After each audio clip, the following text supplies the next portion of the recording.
नमस्कार दोस्तों, दिन भर की सभी बड़ी खबरें आप लोगों के लिए लेकर के हाजिर है। जहां पर दोस्तों आप लोगों को एक एक करके दिन भर के सभी मुख्य समाचार बताएंगे आगे इसी वीडियो में। जहां पर दोस्तों खबरों में बात होगी, बड़ी खबर आ रही है।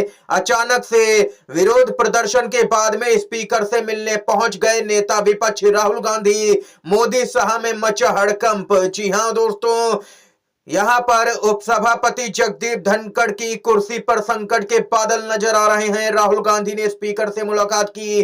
दोस्तों इसी प्रकार की तमाम बेहद ही बड़ी खबरें एक एक करके जानेंगे। खबरों की तरफ बढ़ेंगे उससे पहले अगर आप लोग दोस्तों हमारे यूट्यूब चैनल पर नए हैं तो चैनल को अभी सब्सक्राइब कीजिएगा। और अगर आप लोग भी नेता विपक्ष राहुल गांधी के समर्थन में खड़े हैं तो एक प्यार भरा लाइक वीडियो को जरूर ही कीजिएगा और कमेंट बॉक्स में hashtag we support Rahul Gandhi जरूर ही कमेंट कीजिएगा। दोस्तों जो पहली और सबसे प्रमुख खबर है बताते चले। शिवसेना यूबीटी के नेता संजय राउत का बड़ा बयान। बोले संसद सत्र के बाद मारगढ़वाड़ी गांव से राहुल गांधी, उद्धव ठाकरे और शरद पवार के नेतृत्व वाली इस यहां पर शिवसेना ईवीएम के खिलाफ में यहां पर सड़कों पर उतरेंगे और यात्रा निकाली जाएगी। इंडिया गठबंधन विरोध प्रदर्शन शुरू करेगा, ये कहना है संजय राउत का। संसद सत्र के बाद में राहुल गांधी के नेतृत्व में ईवीएम हटाओ लोकतंत्र बचाओ यात्रा की शुरुआत की जा रही है। दोस्तों अगर आप लोग भी राहुल गांधी के द्वारा निकाले जाने वाली इस यात्रा का खुले तौर पर समर्थन करते हैं तो इस वीडियो को ज्यादा से ज्यादा लाइक करके अपना महत्वपूर्ण समर्थन दर्ज करवाइएगा। खबर आ रही है दोस्तों अगली। कांग्रेस के सांसद प्रमोद तिवारी बोले जिस तरह महाराष्ट्र में हुआ, शाम को कुछ और यहां पर परसेंटेज दिखाई गई और सुबह कुछ और वोटिंग परसेंटेज दिखाई गई। लोकसभा के चुनाव में 5 करोड़ वोटों का कुछ अता पता नहीं। भारत की सरकार बदल जाती अगर ये ना होता। प्रमोद तिवारी ने आगे कहा कि महाराष्ट्र विधानसभा चुनाव की तरह ही लोकसभा में भी 5 करोड़ वोटों का गफला यहां पर किया गया। ये प्रमोद तिवारी ने चौंकाने वाला दोस्तों यहां पर आंकड़ा पेश कर दिया है। इसके साथ ही एक और अपडेट की तरफ दोस्तों बढ़ते हैं। कांग्रेस के अध्यक्ष मल्लिकार्जुन खड़गे का बड़ा बयान। अपने अगले प्रमोशन के लिए सरकार के प्रवक्ता बनकर के काम कर रहे हैं सभापति जगदीप धनखड़। राज्यसभा के सभापति के खिलाफ में इंडिया गठबंधन के द्वारा अविश्वास प्रस्ताव दिए जाने पर कांग्रेस के अध्यक्ष मल्लिकार्जुन खड़गे ने कहा कि वे यानी कि जगदीप धनखड़ हेडमास्टर की तरह भाषण देते हैं। विपक्ष की ओर से जब भी नियमानुसार महत्वपूर्ण मुद्दे उठाए जाते हैं तो सभापति योजनाबद्ध तरीके से चर्चा नहीं होने देते। बार बार विपक्षी नेताओं को बोलने से रोका जाता है।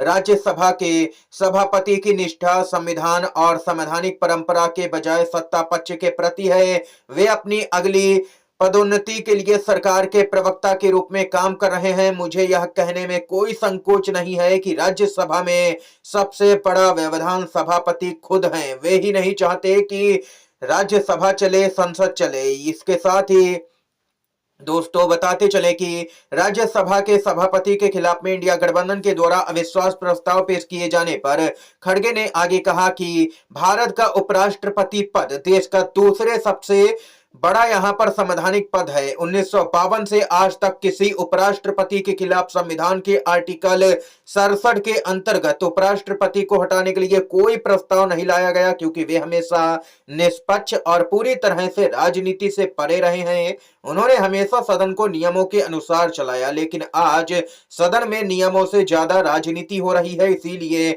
हम यहां पर अविश्वास प्रस्ताव पेश कर रहे हैं, जिससे भाजपा बौखलाई हुई सी नजर आ रही है। दोस्तों पीएम मोदी और अमित शाह बैकफुट पर हैं। इस मामले के बाद में भाजपा बेनकाब हो गई है, क्योंकि भाजपा ही संसद का सत्र नहीं चलने देना चाहती है, कोई कामकाज नहीं होने देना चाहती है, ताकि कहीं अडानी का मामला ना उठ जाए और उस पर यहां पर जवाब ना देना पड़ जाए। इसके साथ ही दोस्तों खबर आ रही है अगली। दिल्ली विधानसभा चुनाव को लेकर के हलचल तेज। आम आदमी पार्टी के प्रमुख अरविंद केजरीवाल और मुख्यमंत्री आतिशी चुनाव आयोग के कमिश्नर से मिलने पहुंचे। आम आदमी पार्टी ने आरोप लगाया कि वोटर लिस्ट से जानबूझ करके लोगों के नाम काटे जा रहे हैं।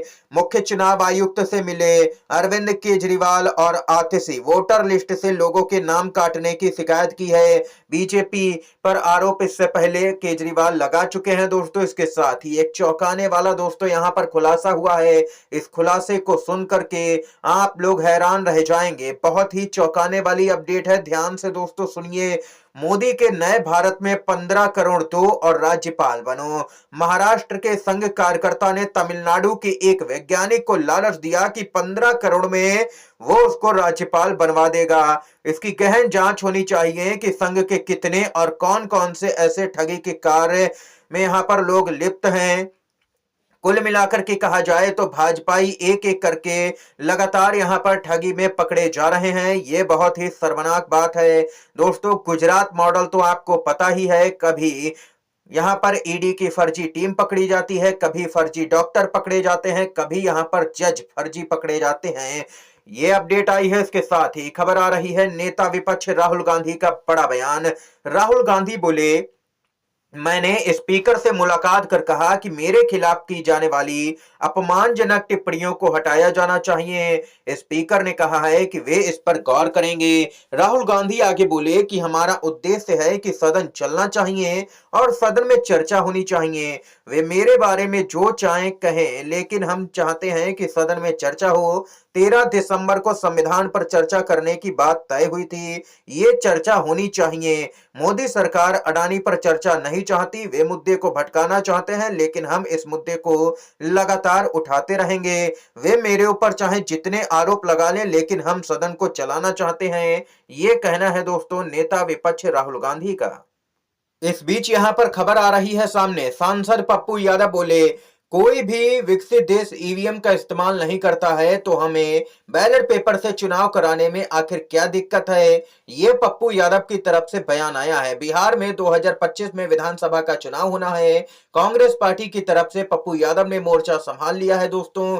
संगठन का कार्य करने में जबरदस्त तरीके से यहां पर पप्पू यादव नजर आ रहे हैं। इसके साथ ही खबर आ रही है सामने, कांग्रेस और आम आदमी पार्टी में गठबंधन की खबरें तेज चली। आम आदमी पार्टी के राज्यसभा सांसद संजय सिंह गठबंधन चाहते हैं, लेकिन इस बीच यहां पर केजरीवाल ने सबको साफ कर दिया है।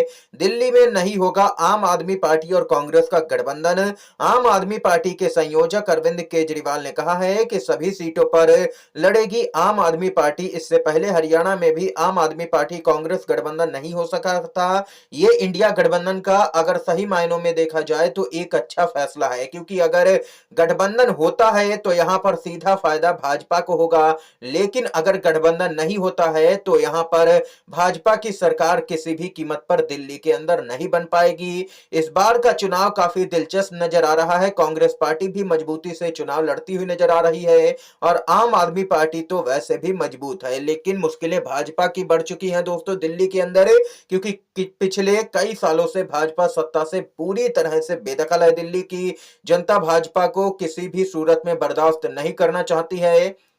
ये यहां पर दोस्तों इस समय की तमाम बेहद ही बड़ी खबरें सामने निकल के आई जो हमने आप तक पहुंचाई। वीडियो अगर पसंद आया हो तो लाइक कीजिएगा, शेयर कीजिएगा। इन खबरों को आप सभी का बहुत बहुत धन्यवाद।